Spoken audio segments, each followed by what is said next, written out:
skirl of the pipes echoed through the narrow lanes of Surrey when the Lorne Scots marched to a parish church 1,000 years old. A church which has seen men go to war since the time of the Crusades. The occasion was the forming of a bond of friendship between the old church and the soldiers of a young country. The officers and men of the Lorne Scots had presented a memorial tablet to the church, and a special service was held to mark its dedication by the Bishop of Guildford.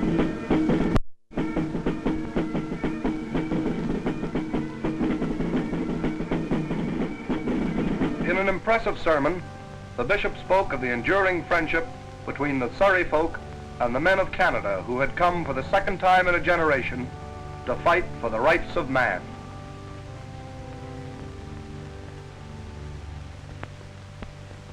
And as the battalion marched past the saluting base, another page was added to the history of this very old church in this very old part of England.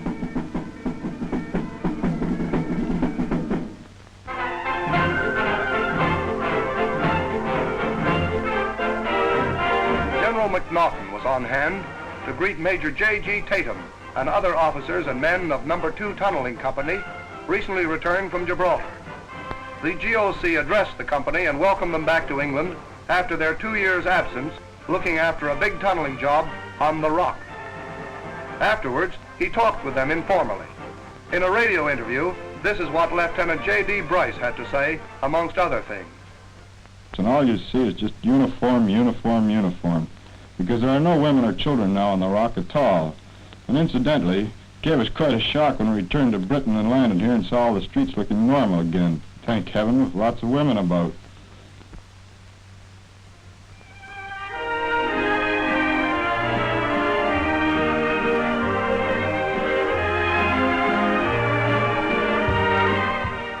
The mobility of modern forces has increased the difficulty of caring for casualties with the speed which is so often a deciding factor in the saving of lives. The casualty clearing station is a most important link in the chain of evacuation. It receives the sick and wounded from the field ambulances, dressing stations, and mobile surgical units, and also looks after the troops in its own immediate area. The job of the C.C.S. is to sort out the various cases, look after some of them itself, and send the rest on to the general hospitals.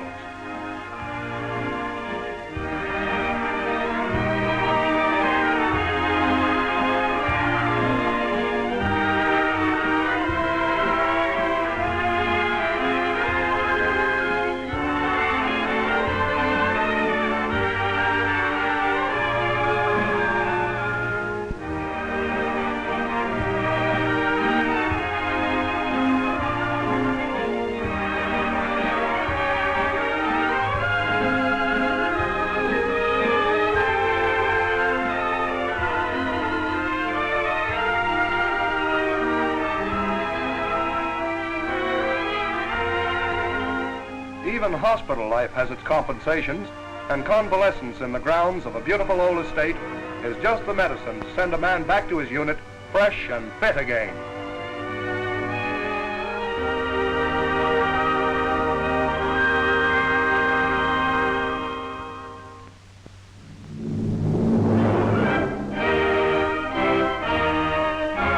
The Regiment does the same duties of reconnaissance and protection that the divisional cavalry did in the days of horses. If it runs into light opposition during an advance, its job is to clear it out of the way. The carriers of the Princess Louise Dragoon Guards, 1st Div Recce Unit, come into action. Their job is to clear the enemy from his strong point. A Recce squadron has plenty of firepower. Mortar, crump, and heavy small arms fire keep the enemy's head down, while the assault troops move up for the final assault.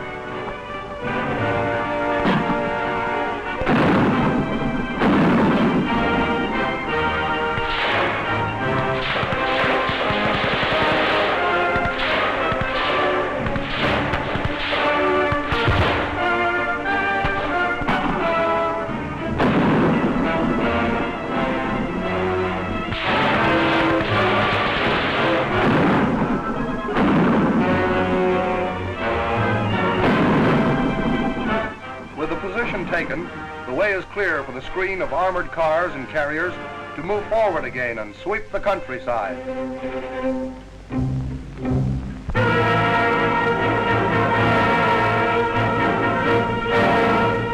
Like all the rest of the Canadian Army, the 1st Army Tank Brigade is going to sea these days. For combined ops is the order of the day, and no amount of training can be too great. There must be perfect cooperation with the Navy and an understanding of the problems facing the men who bring the landing craft to the assault beaches.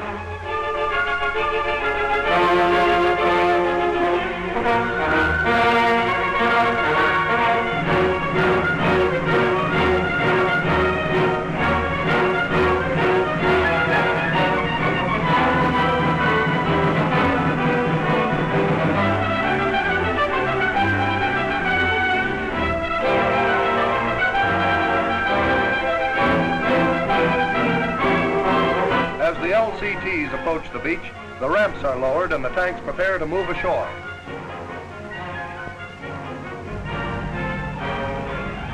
These are Churchill, the tanks that landed at Dieppe. In one glorious day of battle, they gained valuable experience that helped make the landings in North Africa successful. Dieppe was a great combined ops proving ground. And remember, Jerry, next time we go to stay.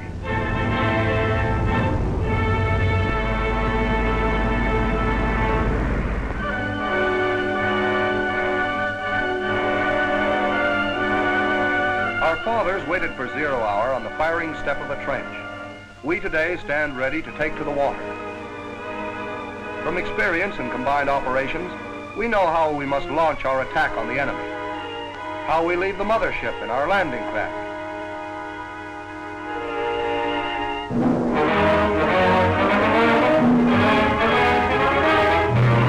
How we will wait, silent, thinking of the job ahead and of our ability to do it, our ability to handle our weapons. We remember what we were taught in battle drill.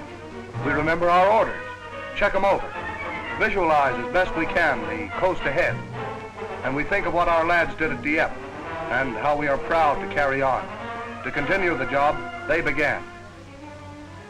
Then there's something to do again, less time to think. There's the move to the assault positions on the deck, ready to take off. There's a chance to stretch muscles, look over equipment again, size up the situation from a new vantage point, have another look at the boys on the same craft, the faces of comrades, trained, skilled comrades who are going in there with you. Now we're closer. The smoke has been put down ahead, and we've got some cover from view. It won't be long now. No, it won't be long now before it's land, and not such dry land either. Land and water and smoke and the unknown ahead. And things really begin to move then, to move like a drill we all know. A fast, hard-hitting drill, a drill with the Navy and Air Force, with every weapon we've got. A drill these North Nova Scotia Highlanders are doing here. A drill that will put us on the road to victory. Happy landing!